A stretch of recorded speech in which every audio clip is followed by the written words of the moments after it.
Well, howdy there, folks. James, Political Friar, coming to you again. Got the University of Oregon hat on, and so we're going to have a political discussion on this one, and it's the political show of the time. This is Wednesday, October 30th, 2024. That is 6 days before the U.S. presidential election, where the country will vote for Donald Trump or Kamala Harris. The outcome of that election is the topic today. What I think will happen and where I see things going from today to 6 days from now. And it's a big one. It's a big one because we are in, it's almost cliche to say this, but we are in unprecedented times. There has only ever been one presidential election that included a candidate running for president again after losing once, after both serving one term and then losing re-election. And that was Mr. Cleveland back in the 19th century. Well, that's not very good precedent for us to judge how these things go by. Stuff works differently now than it did back then. On top of that, we have another unprecedented candidate, one that was elected out of a consensus convention that didn't have any particular contest, but also didn't have any primaries. So it was the most handpicked by party leaders candidate that this country has had since the 19th century, right?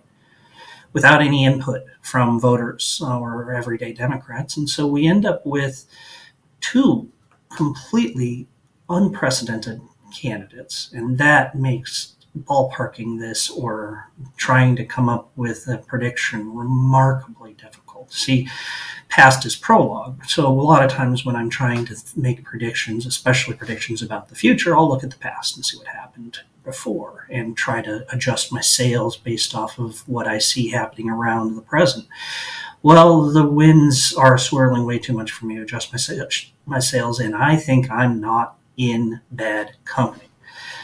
The polls, the only data point that we really have about who's doing what in a presidential election, how well they're doing, is they're all 50-50. And I don't think they're 50-50 because in reality this race is 50-50. I think they're 50-50 because in reality we don't know. And the pollsters are all clustering together around the middle line for safety. See, if your poll comes out with 50-50, you can't really be blamed either way. This is a defensive maneuver from the pollsters to save their business. They don't want to go through 2016 again where they miss the electorate. See, what happened fundamentally in 2016 is the pollsters guessed wrong on who would vote.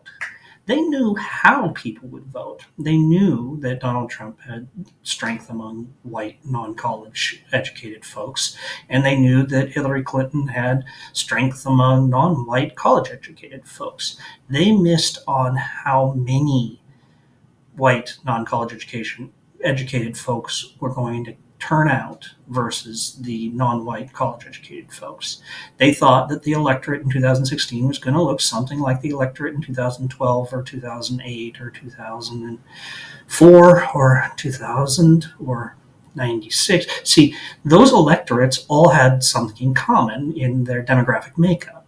And then in 2016, the demographics of the electorate went all haywire. And so the polls have been, for the last 8 years, trying to catch up, trying to figure out not what each group or distinct demographic entry thinks or who they're going to favor. They know that. They don't know who's going to actually go out and vote anymore. The actual composition of the electorate is what is unknown and is unknowable. We knew what we thought the electorate was going to be in 2016 because we had all those previous races. Well, they were wrong then. Now we don't even have previous races to look at and even guess at. The only thing that pollsters can do at this point is ask the person that they're taking the poll from, do you plan to vote? That's not a terribly reliable way to weight a poll. And you can't get a big enough sample size to actually reach in and grab all of the distinct demographics. You always have to adjust for your sample, in particular because a lot of people don't answer the phone anymore. Like, how do you even take a poll that actually is representative? Because you're going to inevitably have a bias towards responsive people versus the non-responsive, but the responsive person's vote is just as valuable as the non-responsive person's. So I pity the pollsters, and I also don't think they are saying anything interesting.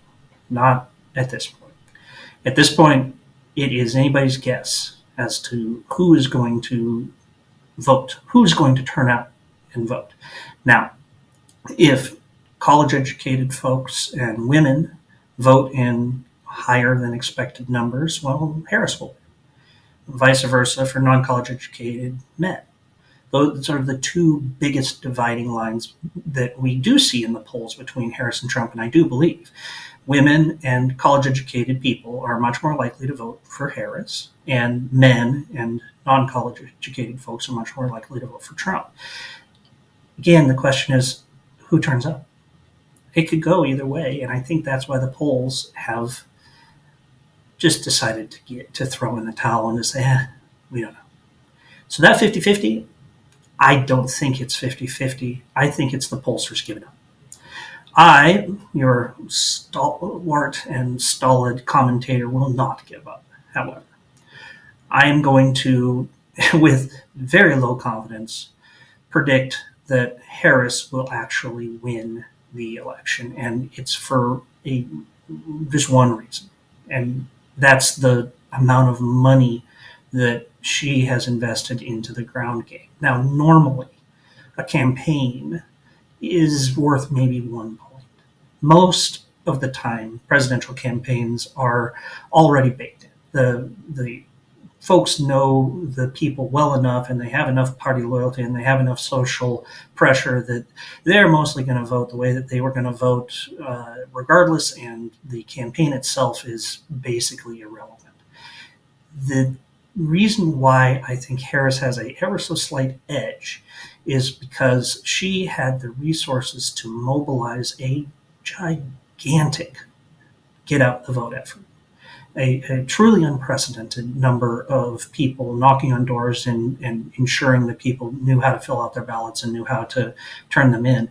And those folks who were getting out the vote over the last, I guess we've had early voting for a few weeks now, and we'll have more of it through the next few days, are going to be targeting those demographics that Harris knows she's strong in. That is women and the college educated. The Trump campaign does not have and never has had a similar organization. This Trump campaign, the 2024 one, it has a much better organization than 2020 or 2016. And so I think it'll still be impressive, the number of folks that come out and vote for Donald Trump. And I just get the impression that Harris is just that much better funded. TV ads, they at this point aren't doing anything. People's attitudes are almost certainly pretty well set. It is much more about who votes, not for whom they vote. And I think you've got Harris. So there you go. I'm on the record. You can call me dumb on November 6th, or you can call me brilliant. Either way, I'll come back with you and have another chat. Anyway, hope you enjoyed that. Let me know what you think in the comments down below. Hit that like button, subscribe if you haven't already, and I'll talk to you soon. Thanks.